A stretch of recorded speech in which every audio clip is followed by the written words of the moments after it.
Hey everyone, welcome to my first YouTube video, and today I'm going to be sharing a tutorial of how to do the reducing balance method, also known as the diminishing method. So first off, we're going to start off with a simple and basic question. We're using the table form so that it's easier to understand step by step. So these all just categorize everything, and over here we have first year, the cost, the depreciation, the provision, and the net book value. And over here we're going to be doing the working to find the depreciation according to the percentage. Okay, so now let's move on to our simple question. This is about a van bought for 1200. So it says calculate the final net book value. So I would just underline it and proceed with the question while reading it. Of a van bought for 1200 using the reducing balance method. So what I like to do is underline all the keywords so I don't forget to read the question properly. Now over a period of 4 years. So it says 4 years is the period that the van is kept. The percentage depreciation charge is 45%.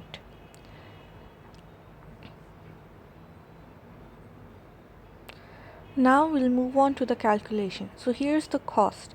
The cost is the value that you bought the van for. It can never change because it's out of your pocket now. So we'll keep it the same and write 1200. Now for the second year also, it won't change. And third year as well. Remember that the cost of buying something will always stay the same, but the depreciation value will change. Now we're going to move on to the depreciation column and do the calculations in the working column. Now for the first year, we're going to write 1 so that when we're making the accounts, it's easier to understand. So we wrote down the cost value multiplied by the percentage value, and we're going to do the calculation. I'll show you the formula that I have written. So cost into percentage is equals to depreciation. You need to remember this. It's actually really simple and you'll understand it once you start doing it. So I'm just going to show you the calculation process and we'll proceed. So 1200 into 45 is equals to 54,000, and we divide that by 100. After we get our answer, we just write it down. So at first I'll be showing you the calculations on the calculator, and then when we get a hang of it, I'll just write the answers down. So we got 540. Now this is our depreciation, not provision nor net book value. So we're just gonna write 540 into the depreciation column. Now moving on to the provision column. What is provision? Provision is basically the added up amount of depreciation that is on the asset.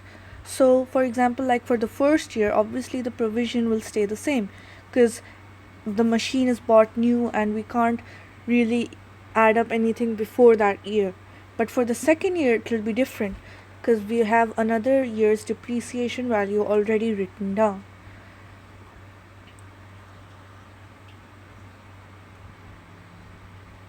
So now for the first column, I'm just gonna write 540 again because there's no previous depreciation for us to add it up.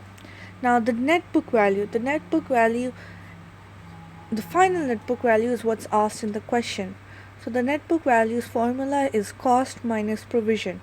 Why is it like that? Because the cost is fixed and provision of the depreciation is the added amount of depreciation on the asset. So we're just gonna calculate 1200 minus the depreciation value, and then we'll get provision as 660. We're gonna write that down.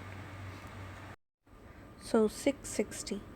Now another thing I wanted to show you is in my notes I wrote that we're doing this in the yearly method. That means we're assuming that the van was bought on 1st January, meaning it'll be for the depreciation calculation of the year, we don't need to worry and we can just calculate for the whole year and the further years ahead. But if in the question it was asked for a monthly calculation, meaning that the van was bought in the middle of the year, then there's a different way to do it, and I'll explain that method in the second video. Okay, now so we're moving on to the next year's calculation. Next year, we're gonna start our depreciation calculation by writing down the net book value. So we just wrote down 660 multiplied by the percentage. So this is the formula for all the other years' depreciation calculation other than the first year. Only the first year we're gonna be using the actual cost multiplied by the percentage, but all the other years we're gonna be using the previous net book value. Then we get our answer and we write that in the depreciation column. Then for moving on to provision, for the second year's provision, we're going to add up both the depreciation, because provision is the total added up depreciation. The first year there was no previous depreciation, but for the second year there was 540 for us to add it with. So now we got 837. Then for the net book value, we're going to use the same formula, cost minus the provision, and we got 363. We're gonna do the same thing for the rest of the other 2 years, and I'm just gonna fast forward it.